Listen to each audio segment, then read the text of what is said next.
ఉన్నాయి. పాక్ చర్చలకు సిద్ధం అంటూనే కాల్పుల విరమణ ఒప్పందాన్ని ఉల్లంఘిస్తోంది. సరిహద్దుల్లో కాల్పులకు తెగబడుతోంది. వహాసే గోలీ చలేగీతో యహాసే గోలా చలేగా, ఇది మన ప్రధాని నరేంద్ర మోదీ చెప్పిన మాట. ఆపరేషన్ సింధూర్లో మోదీ సైన్యానికి పూర్తి స్వేచ్ఛనిస్తూ ఈ ఆదేశం ఇచ్చారు. పాకిస్తాన్ తోటాలకు ఫిరంగులతో సమాధానం ఇవ్వాలని దిశానిర్దేశం చేశారు. పాకిస్తాన్ ప్రతి చర్యకు భారత్ నుంచి బలమైన ప్రతిస్పందన ఉండాలని సాయుధ దళాలకు సూచించారు. భారత్ పాక్ల మధ్య ఉద్రిక్తతలు కొనసాగుతున్న నేపథ్యంలో తాజా పరిణామాల గురించి మనతో మాట్లాడడానికి జియో పొలిటికల్ అనలిస్ట్ ఎంజీ రావు గారు మనతో జాయిన్ అయ్యారు. నమస్తే ఎంజీ రావు గారు. నిన్న director general of military operations ప్రకటించింది, భారత్ పాక్ యుద్ధంలో లక్ష్యాన్ని ఛేదించాం, ఉగ్ర స్థావరాల్ని ధ్వంసం చేశాం, టెర్రరిస్టుల్ని ఏరిపారేశాము అని చెప్పి. ప్రభుత్వం కూడా రక్షణ శాఖ నుంచి మంత్రి రాజ్నాథ్ కూడా ఒక ప్రకటన చేశారు. సైనిక సత్తా చాటాం, సరిహద్దుల్లోనే కాదు రావల్పిండి వరకు వెళ్ళాం, పాక్ యుద్ధ విమానాల్ని నేలకూల్చాము అని చెప్పేసి.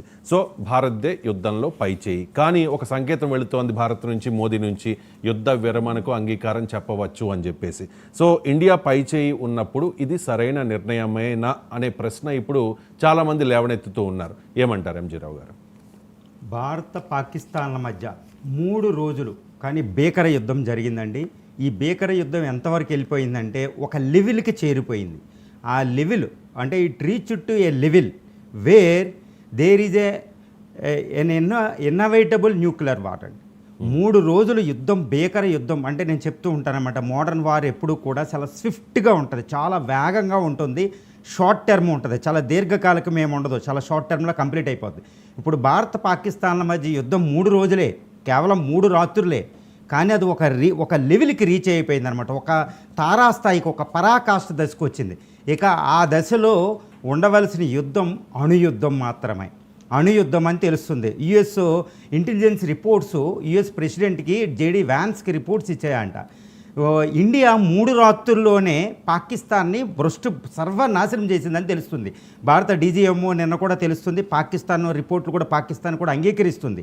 ఏమనంటే మా దేశంలో ఎన్నో జట్లు కూలిపోయి, ఎన్నో బేసులు, ఏది రావల్పిండిలో నూర్ఖాన్ బేస్ ఒకటి, ఇస్లామాబాద్లో ఎయిర్ బేస్లో ఒకటి, కరాచీలో ఎయిర్ బేస్లు, అంటే వాళ్ళ F-16 అవి ఎదగడానికి లేదు, ఇంకా ఎగరడానికి లేదు, ఇంకా వాళ్ళ దగ్గర సర్వనాశనం అయిపోయారన్నమాట. ఇంకా వాళ్ళ దగ్గర ఉన్న ఒక అస్త్రం, బ్రహ్మాస్త్రం, అణ్వాయుధాలు తీయాలి. అందుకనే పాకిస్తాన్ ప్రధాని కూడా వాళ్ళ న్యూక్లియర్ కమాండ్ అథారిటీని మీటింగ్ కూడా పెట్టబోయారు. ఇంకా అమెరికాకు కూడా ఫుల్ రిపోర్ట్లు వచ్చేసినాయి, భారతదేశానికి కూడా ఇంటెలిజెన్స్ సోర్సెస్ వచ్చినాయి, ఇంకా పాకిస్తాన్ అణ్వాయుధం తీస్తుందని. అంటే మీకు అర్థం ఏంటి, మనకి 3 రోజులే అనుకుంటున్నాం, భారత పై చేయిలో తిరిగే లేదు ఆ విషయంలో. నిన్న డీజీఎంఓలు చెప్పడం, ఈ ఆర్మీ త్రివిధ దళాలు కూడా సమావేశం మాట్లాడడంలో కూడా పూర్తిగా చెప్పేశాయి.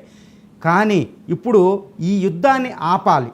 ఈ యుద్ధాన్ని ఎట్టి పరిస్థితుల్లో ఆపకపోతే మాత్రం చాలా తీవ్రమైన పరిణామాలు వస్తాయన్నమాట. నేను ఒకటే చెప్తున్నా, మోడీ గారు తీసుకున్న నిర్ణయం చాలా సరైనది ఆ విషయంలో అనుకుంటున్నా. మన అందరం అనుకుంటున్నాం, అరే ఇంకా యుద్ధం చేయాలని. కానీ అణుయుద్ధం వస్తే ఎవరు ఆపుతారు?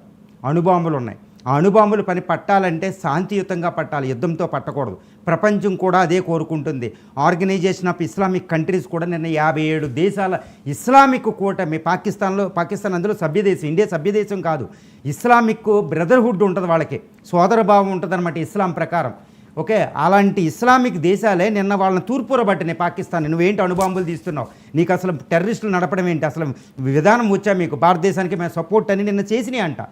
మీకు అర్థం చేసుకోండి, అంతర్జాతీయ సమాజం భారత వైపు ఉంది, అంతర్జాతీయ సమాజం భారత్ విక్టిమ్ అని ఉంటుంది. పాకిస్తాన్ అనేది టెర్రరిస్ట్ కంట్రీ, ఇది ఎట్టి పరిస్థితులు నష్టపోవాలన్నది. భారతదేశం 3 రాత్రుల్లో దాన్ని పేచమని చేసిందనమాట. ఇంకా మనం యుద్ధ లక్ష్యాలు మనకు వచ్చేసినాయి కాబట్టి ఇక్కడ యుద్ధం చేస్తే ఏ అయితే లక్ష్యాలు వస్తాయో అవి వచ్చినాయి కాబట్టి ఇక శాంతియుతంగా వెళ్ళిపోవాలి. మనకి ఇంకా చాలా ఉన్నాయి, ఇదే కాదు, యుద్ధం చేయడానికే మనం పుట్టలే, భారతదేశానికి చాలా లక్ష్యాలు ఉన్నాయి, పాకిస్తాన్కి అదే. కాబట్టి యుద్ధ విరమణ అనేది సరైందని చెప్పొచ్చండి.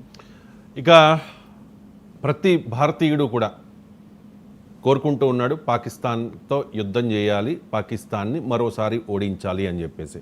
సో చాలా ఇష్యూస్ ఉన్నాయి, చాలా కోరికలు ఉన్నాయి భారతీయులకి, చాలా డిమాండ్లు కూడా ఉన్నాయి. POKని స్వాధీనం చేసుకోవాలి, అలాగే పాకిస్తాన్ని ముక్కలు చేయాలి, దాన్ని అస్తిత్వమే లేకుండా చేయాలి, దాంతోపాటు ఉగ్రవాదాన్ని తుదముట్టించాలి, ఉగ్రవాదులందరికీ కూడా చుక్కలు చూపించాలి, వాళ్ళందరినీ కూడా ఫినిష్ చేయాలి అని చెప్పేసి. సో యుద్ధం చేస్తే బాగుండును, చాలా బాగుండును అని చెప్పి చాలామంది ప్రజలు కోరుకుంటున్నారు. కొన్ని రాజకీయ పార్టీలు డిమాండ్ చేస్తూ ఉన్నాయి. సోషల్ మీడియాలో మన వాట్సాప్, ఫేస్బుక్ సమరయోధులంతా కూడా డిమాండ్లు వినిపిస్తూ ఉన్నారు సోషల్ మీడియాలో. సో భారతీయుల మనోభావాలు ఎక్కడైనా దెబ్బతిన్నాయా అంటే ఏం చెప్తారు మోదీ నిర్ణయంతో? చాలా ఇంపార్టెంట్ క్వశ్చన్. భారతదేశం అంతా ఇదే ఉంది. మొత్తం యుద్ధం చేయాలి, పాకిస్తాన్ సర్వనాశనం చేయాలి, శత్రు శేషం లేకుండా చేసేవలసింది. మోడీ గారు ఈ టైంలో యుద్ధ విరమణ ఏంటి, అరే ఈ ట్రంప్ వీడెవడ మధ్యలో రావడానికని మనం అందరూ ఒక రకంగా మనోభావాలు, భారతీయ మనోభావాలు, 145 కోట్ల మంది భారతీయుల మనోభావాలు ఇవి, అందరూ మనోభావాలు. నేను ఒక చిన్న కథ చెప్తానండి.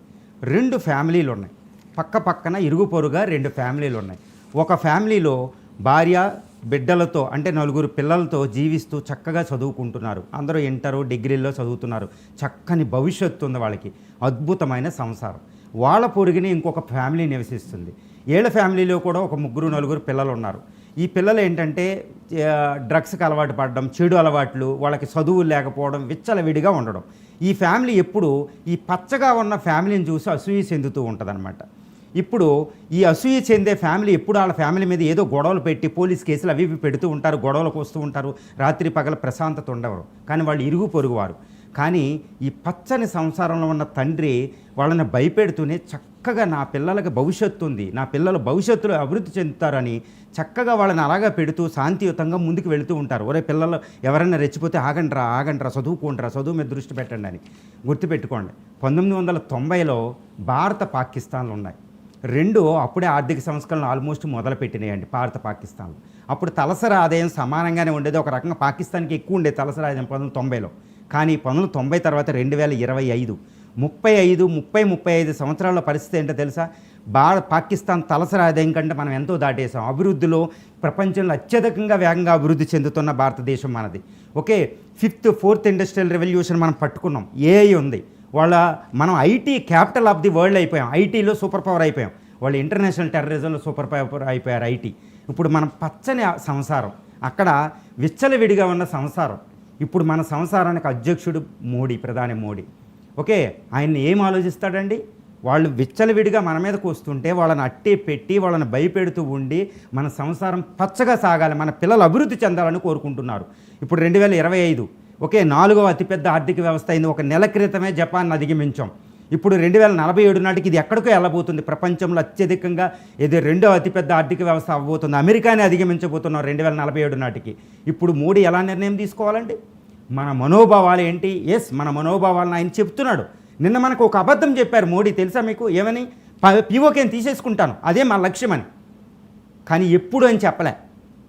సాయుధ దళాలకు పూర్తి స్వేచ్ఛనిచ్చాడు, కానీ వాళ్ళని రిస్ట్రెయింట్గా ఉండండి, ఈ సంయమనం పాటించండి అని అడుగుతున్నాడు. నిజంగా భారత ఆర్మీ జనరల్స్కి అందరికీ 3 త్రివిధ దళాలు ఒక్క రోజులో నాశనం చేసేస్తాయి. కోల్డ్ స్టార్ట్ స్ట్రాటజీ అనేది ఒకటి ఉంటుంది, దాన్ని ఇంప్లిమెంట్ చేయడానికి 24 గంటలు సరిపోతుంది. కానీ మోడీ గారు మన చక్కని సంసారం, పిల్లలు అభివృద్ధి చెందాలి 2047 నాటికి, అమృతకాల లక్ష్యాలు ఉన్నాయి. సో ఎన్నో భావాలు ఉంటాయండి ఒక తండ్రికి. ఆ ఫ్యామిలీలో ఎన్ని ఉంటాయండి? మోడీ, నేను మాటలతో చెప్పలేను, ఈజ్ ఎ మోడీ. ఆ మోడీ ఎవరో తెలుసా? 75 సంవత్సరాలు దాటిన ఎంతో అనుభవం ఉంది. ఆయన ఆర్ఎస్ఎస్ ఐడియాలజీతో వచ్చాడు, పరమభక్తుడు, బ్రహ్మచర్యం, దేశం కోసం మొత్తం అంకితం చేశాడు. ఆయనకు ఆస్తులు పిల్లలు లేరు. ఆయన మోటివే మోడీ. ఆస్తులు కూడగట్టుకోలేదు, స్కామ్లు లేవు, అది మోడీ. అదే మోడీ గుజరాత్ నుంచి వచ్చారు, గాంధీ పుట్టిన ప్రాంతం నుండి. గుర్తుపెట్టుకోండి, శాంతి అస్త్రాన్ని ప్రపంచానికి చూపించినోడు మహాత్మా గాంధీ. ఆ మహాత్మా గాంధీ ఆదర్శాన్ని, భారతీయతను అన్నింటినీ ముందుకు తీసుకెళ్తున్నాడు. ఈరోజు భారతీయుల మనోభావాలు ఎలా ఉన్నా మన తండ్రిని మనం నమ్మినట్టు, మన తల్లిని మనం నమ్మినట్టు మోడీని నమ్మండి. ఆయన తీసుకునే ప్రతి నిర్ణయం 100 కాదండి, 1,00,000 రెట్లు సరైనది ఆయన తీసుకుంటాడు. ఆయన మీద భారతదేశం నిజంగా భారత మనోభావాలు ఎలా ఉన్నా, నిన్న భారతీయులు ఆ పాకిస్తానీలు తిట్టినట్టు మోడీని భారతీయులు ఒక్కళ్ళు కూడా తిట్టలేదండి. పూర్తి నమ్మకంతో ఉన్నారు. భారతీయుల మనోభావాలు అనుకూలంగా మోడీ వెళ్ళగలుగుతారు.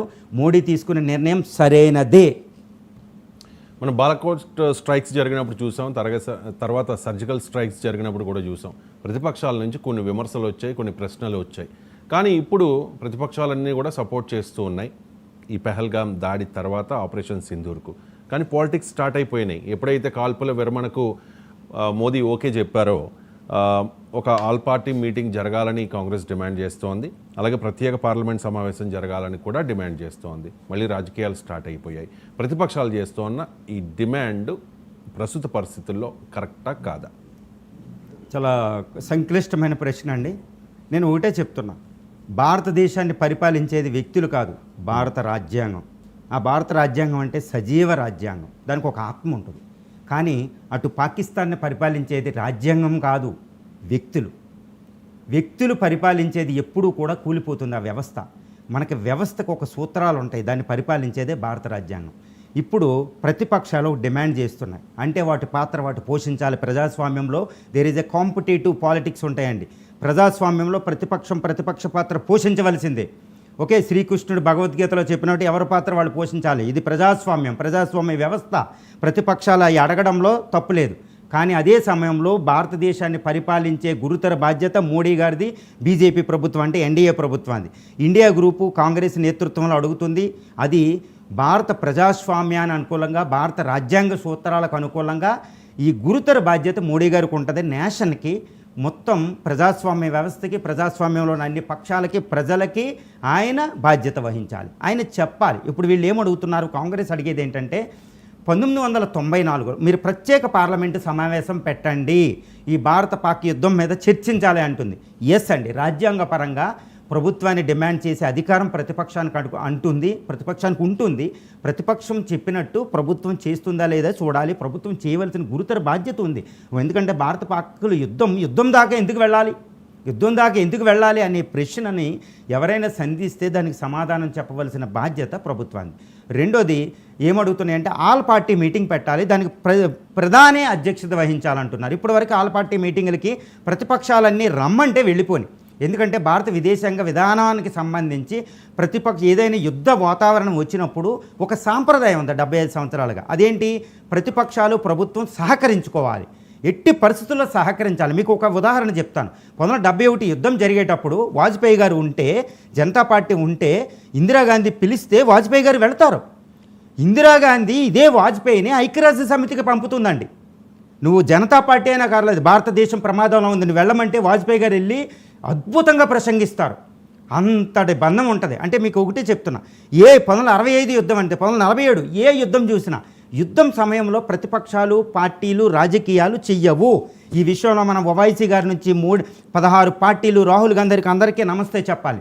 అద్భుతంగా సహకరించినాయి. ప్రభుత్వం మోడీ గారు మీరు ఏ నిర్ణయం తీసుకున్నా, రాహుల్ గాంధీ గారు జేబులో చేతులు పెట్టుకున్న టీషర్ట్ వేసుకుని ఎక్కడ పడితే అక్కడికి వెళ్ళారు.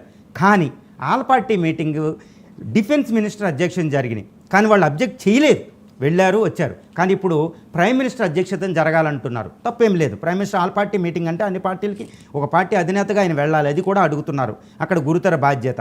ఇంకోటి కాంగ్రెస్ ఏమడుగుతుందంటే 1994లో ఇదే భారత పార్లమెంటు అంటే పివి నరసింహారావు గారు ప్రధానిగా ఉన్నప్పుడు ఒక రెజల్యూషన్ పాస్ చేసింది. అది సార్వభౌమత్వానికి సంబంధించింది. అదేంటంటే PoK is an integral part of the India. PoK అనేది భారత సార్వభౌమత్వ భౌగోళిక సరిహద్దు నుంచి విడదీయరానిది. మీరు అది ఎందుకు తీసుకోలేదు, ఇంత యుద్ధానికి వెళ్ళినా అని మోడీ గారిని కాంగ్రెస్ పాయింట్అవుట్ చేస్తుందండి.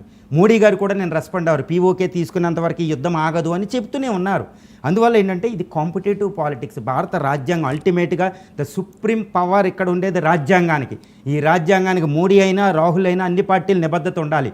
అందుకే మన సిస్టము అద్భుతంగా పరడి వెళుతుంది. భారత రాజ్యాంగం ఈజ్ అన్ అన్పారలల్ మ్యాచ్లెస్. కానీ చూడండి పాకిస్తాన్ ఎంత తుత్తునీలైపోయింది. ఎందుకంటే దానికి రాజ్యాంగం లేదు. ఇక్కడ వ్యక్తులు ప్రధానం కాదు, రాజ్యాంగం, ప్రజాస్వామ్య సూత్రాలకు అనుకూలంగా వారు అయిన వెంటనే రాజకీయాలు వస్తాయి. ఈ రాజకీయాలు వాళ్ళ మోటివ్ అంటే ఇక్కడ ఒకటే, రాహుల్ అయినా ప్రధాని అయినా మోడీ గారు ఎవరైనా వాళ్ళ మోటివ్ ప్రజాస్వామ్య రక్షణ, భారతదేశ సార్వభౌమత్వం, భారతీయుల ప్రయోజనాలు. అంతేగాని వ్యక్తిగత ప్రయోజనాలు ఉండకుండా రాజకీయాలు చేసినంత మాత్రాన అవి రాజకీయాలు అద్భుతమని చెప్పవచ్చండి. భారత్ పాక్ ఈ వివాదంలో థర్డ్ నేషన్ ప్రమేయం ఉండకూడదు అనేది మన విదేశాంగ విధానం. కానీ ట్రంప్ చెప్తూ ఉన్నారు ఇప్పుడు క్రెడిట్ నాదే, నేను ఫర్దర్గా మధ్యవర్తిత్వం వహిస్తాను అని చెప్పి. కాంగ్రెస్ అప్పుడే ఆరోపణలు స్టార్ట్ చేసింది. మరి మన విదేశాంగ విధానాన్ని విషయంలో మోదీ రాజీ పడుతూ ఉన్నారా అని చెప్పి రాహుల్ క్వశ్చన్ చేస్తూ ఉన్నారు. ఏమంటారు? ఎస్ అండి, నిన్న రాహుల్ గాంధీ గారు ఒకటే క్వశ్చన్ చేశారు, భారత్ పాకిస్తాన్ల మధ్య కాల్పుల విరమణ కానీ యుద్ధ విరమణ కానీ అనే ప్రకటన ఇండియా నుంచి రావాలి, ప్రధాని నుంచి. కానీ ట్రంప్ గారి నుంచి రావడం ఏంటి?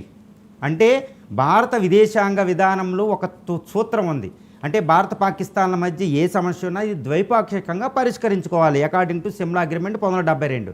కానీ ఈరోజు ట్రంప్ని తీసుకొచ్చడం అంటే భారత విదేశాంగ విధానాన్ని మీరు రాజీ కుదుర్చారా, రాజీ చేసేసుకున్నారా, వదిలేశారా అని రాహుల్ గాంధీ గారు మోడీని ప్రశ్నించారు. ఓకే, ఈ ప్రశ్నకి సంబంధించి నేను ఒకటే చెప్పదలిచాను. ఇప్పుడు యుద్ధం నెలకొని ఉంది. ఆ యుద్ధం ఒక లెవెల్కి వెళ్ళిపోయింది. ఇందాక చెప్పినట్టు ఆ లెవెల్ ఏంటంటే అణుయుద్ధానికి వచ్చేసింది. ఇప్పుడు ట్రంప్ని తీసుకొచ్చింది. ట్రంప్ చేసుకున్న నిర్ణయానికి భారత పాకిస్తాన్లు అంగీకరించడం అనేది ఇది ద్వైపాక్షిక విషయం అనేది లాంగ్ టర్మ్ లోతైన ద్వైపాక్షిక విషయం కాదు, కేవలం కాల్పుల విరమణకి. అందరూ కొట్టుకుంటుంటే ఎవరో ఒకళ్ళు బయట నుంచి మాట సాయం చేస్తారు, మీరు కొట్టుకోకూడదు తప్పు అని. ఓకే, వాళ్ళ మాట చాలా వరకు ఆలకిస్తాం. ఈరోజు ట్రంప్ అంటే ఏంటి, భారతదేశం డిఫరెంట్ మూడ్లో ఉందండి. భారతదేశం ఏంటి, ట్రంప్ అనేవాడు చాలా ఇంపార్టెంట్, జేడీ1 చాలా ఇంపార్టెంట్. వాళ్ళు చెప్పిన మాట, పుతిన్ చెప్పిన మాట, చైనా చెప్పిన మాటను మనం పక్కన పెట్టలేము. ఎందుకంటే ఇది ఆర్థిక యుగం, ఓకే, గ్లోబలైజ్డ్ సొసైటీ. వాళ్ళ మాట ఆలకిస్తూనే మన ప్రయోజనాలను రక్షించుకోవాలి. మోడీ గారు ఏం చేశారు, వాళ్ళ మాటను ఆలకించారు. ఎందుకంటే యుద్ధం ఆగడం అనేది మనకు కూడా అవసరం కాబట్టి. యుద్ధం ఆగడం పాకిస్తాన్కి జీవన మరణ పోరాటం, చావు బతుకుల సమస్య. కానీ మనకి యుద్ధం ఆగడం అనేది మన భవిష్యత్తుకు బంగారు బాట వేస్తుంది. కాబట్టి మన అవసరం ఉంది కాబట్టి మోడీ గారు ఆలకించారు, యుద్ధాన్ని విరమించడం వరకే. కానీ విదేశాంగ విధానంలో కాంప్రమైజ్ అవ్వడం కాదు. మోడీ గారు ఎక్కడా కాంప్రమైజ్ అవ్వలేదు. అందుకే భారత పాకిస్తాన్లో కాల్పుల విరమణకి వెళ్ళినాయి, కానీ ఇది ద్వైపాక్షికంగా మాట్లాడుకుని వెళ్ళినాయి అన్నీ చెప్పారు. కానీ అమెరికా ప్రస్తావన ఎక్కడా మనం తీసుకురాలేదు. విదేశాంగ ప్రతినిధి విక్రమ్ మిశ్రీ గారు ఇచ్చిన ప్రకటనలో అంటే మనం విదేశాంగ విధానంలో కాంప్రమైజ్ కాలేదు. కేవలం కాల్పుల విరమణకి ట్రంప్ని మన మోడీ గారు వాడుకున్నారు అంతే. ఎవరో ఒకరిని వాడుకోవాలి కదా, ఎందుకంటే వాడు మూర్ఖుడు. పాకిస్తాన్ మూర్ఖుల మనసు రంజింపజేయలేం, మూర్ఖులతో మాట్లాడలేం, కుక్కలతో మాట్లాడలేం, పిచ్చి కుక్కలతో అసలు మాట్లాడలేం. ఆ పిచ్చి కుక్కకు మాట్లాడేది కర్ర. ఆ కర్ర అమెరికా చేతిలో ఉంది, IMF ఫండ్ ద్వారా. ఆ కర్రనే మోడీ గారు తెలుగు ఉపయోగించారు. అంటే ట్రంప్ గారిని మోడీ చాలా తెలివిగా గేమ్ ప్లాన్లో ఉపయోగించుకున్నారు. కానీ విదేశాంగ విధానానికి కాంప్రమైజ్ కాలేదు. భారత్ పాకిస్తాన్ల మధ్య ఉద్రిక్తతలు పెరుగుతుంటే కొంతమంది బాధపడ్డారు, సమసిపోవాలని కోరుకున్నారు, కొన్ని దేశాలు కోరుకున్నాయి. అలాగే ఇది మరింత ఎక్కువైపోతే లబ్ధి పొందుదామని చెప్పి కొన్ని దేశాలు అనుకున్నాయి, కొంతమంది నేతలు కూడా అనుకున్నారు. వాళ్ళు ఎవరో అందరికీ తెలుసు. సో పుతిన్ అండ్ ట్రంప్ వీళ్ళిద్దరు కూడా తాజా పరిణామాల నేపథ్యంలో చాలా ఆనందంగా ఉన్నారు అనేది సమాచారం. కారణం ఏంటి? ఎస్ అండి, ఒక పక్కన రష్యా పరమానంద భరితమైపోతుంది పుతిన్ గారు, ఇంకో పక్కన ట్రంప్ గారికి అయితే ఆనందం, అబ్బా నాకు ఇండియా పాకిస్తాన్ యుద్ధాన్ని ఆపాను, నోబెల్ ప్రైజ్ వచ్చేద్దని సంతోషపడిపోతున్నారు ఆయన. అది కాదు, ఇంకొకటి కూడా ఉంది. చూడండి ఎంత పరమానందం అంటే, ఫస్ట్ పుతిన్ గారి దగ్గరికి వస్తున్న పుతిన్ గారు ఎందుకు సంతోషపడిపోతున్నారంటే, నిజంగా పుతిన్ రష్యాకి మళ్ళీ ఇంకోసారి రుణపడి ఉంటామండి. అసలు భారతదేశం స్వతంత్రం వచ్చిన తర్వాత రష్యాకి ఇప్పుడు రుణపడుతూ ఉంటాం. ఏ దేశంలోనైనా రష్యా వల్లే మనం రక్షించబడ్డాం. 1971లో చూడండి ఎంత రక్షణ అంటే భారతీయులు పులకించిపోతారు. ఇప్పటికి కూడా అమెరికా పక్కన పెట్టి, రష్యా పక్కన పెట్టి, ఎవరంటే నీకు ఇష్టం అంటే పుతిన్ మనకి ఏమి ఇవ్వలేరు, డబ్బులు లేవు, మనకంత తక్కువ డబ్బులు ఉన్నాయి, అయినా రష్యాకు ఓటేస్తారు 100% భారతీయులు. ఎందుకంటే రష్యా అంటే అంత ఇష్టం. ఈరోజు యుద్ధం చూడండి, ఈరోజు 2025లో 3 రాత్రుల యుద్ధంలో భారత్ను రక్షించింది ఏంటి, S-400 సిస్టమ్ ట్రయంప్, వాళ్ళ బ్రహ్మాస్త్రం. అసలు అద్భుతమైన అస్త్రాన్ని మనకి ఇచ్చారు, టెక్నాలజీతో మనకి ఇచ్చాడు పుతిన్. ఆనందపడిపోతున్నాడు పుతిన్. తర్వాత ఈ పుతిన్ ఎందుకు ఆనందపడుతున్నారంటే, ఈ రష్యా ఆయుధాలకి మార్కెట్ పెంచేసాం మనం. రష్యా ఆయుధాలకు ఇప్పుడు ప్రపంచంలో ఎక్కువ డిమాండ్ ఉంది, పోరాట పట్టణంలో చూపింది. వాళ్ళ ఆయుధాలు ఎక్కువ అమ్ముకోవచ్చు, అదొకటి. రెండో కారణం ఏంటంటేనండి, రష్యా చైనా ఫ్రెండ్స్ అనుకుంటారు అందరూ, కాదు, శత్రుత్వం ఉంది. 1969లోనే రష్యా చైనాలు యుద్ధం చేసుకున్నాయి. అసలు రష్యా విడిపోవడానికి, సోవియట్ యూనియన్ విడిపోవడానికి కారకురాలే చైనా అమెరికాతో కలిసి విడదీసేసింది. హెన్రీ కిస్సింజర్ వీళ్ళతోటి అద్భుతమైన దౌత్యనీతి ఉంటుంది అక్కడ. ఏదో సమయంలో చైనా వచ్చే కొన్ని దశాబ్దాల్లో రష్యా సైబీరియాను ఆక్యుపై చేసుకోబోతుంది. అక్కడ పాపులేషన్ తక్కువ ఉంది, ఎందుకంటే రష్యా ప్రధాన సమస్య పాపులేషన్. అందువల్ల చైనా రష్యాలు ఇప్పుడు శత్రు అమెరికా కాబట్టి కలిసి ఉన్నాయి, కానీ భవిష్యత్తులో అవి యుద్ధానికి దిగుతాయి. అందుకని ఎప్పుడు కూడా దానికి ఒక ఉదాహరణ చెప్తాను. రష్యా ఎప్పుడు మనకు ఆయుధాలు ఇచ్చి టెక్నాలజీ కూడా ఇస్తుంది, కానీ అదే రష్యా చైనాకు ఆయుధాలు ఇస్తుంది కానీ టెక్నాలజీ ట్రాన్స్ఫర్ చేయదని అనుమానాస్పదం ఉంది. ఇప్పుడు మనం పుతిన్ గారు ఎందుకు సంతోషపడిపోతున్నారంటే, ఆ చైనా ఆయుధాలకి పని చెప్పాం, చైనా ఆయుధాలను విఫలం చేసాం. తర్వాత ఇండియా అనేది ఒక శక్తివంతం అవుతే రష్యా చైనాలు ఎక్కువగా ఫ్రెండ్స్ కాబట్టి చైనాని అణచవచ్చు. పుతిన్ గారికి ఆనందానికి హద్దులే లేకుండా పోనీయండి. ఇక ట్రంప్ గారికి విషయం, ట్రంప్ గారి ఆనందం ఏంటంటే, తైవాన్ని ఎప్పుడు ఆక్యుపై చేసేద్దామని చైనా వెళ్తూ ఉంటుంది. అయ్యే ఆయుధాలు పట్టుకుని. ఏ ఆయుధాలు తెలుసా? ఇప్పుడు పాకిస్తాన్ మన మీద వాడిన ఆయుధాలు. ఈ HQ-9, ఈ JF థండర్, JF-20 ఇవన్నీ ఉన్నాయి. అవి బోటపు ఆయుధాలని అర్థమైపోయింది. PL-15 అనేది భయంకరమైన ఆయుధం అని నాటో అంతా డిస్క్రైబ్ చేస్తారు. కానీ ఆయుధాన్ని ఇప్పుడు మన మీదకి ప్రయోగిస్తే కూల్చేసాం దాన్ని పంజాబ్ దగ్గర, అమృత్సర్ దగ్గర. చూసారా? అంటే చైనా ఈరోజు పెద్ద పవర్ ఏమో, అమెరికాను ఓడించేద్దేమో ఇండో చైనాలో అనుకుంటున్నారు.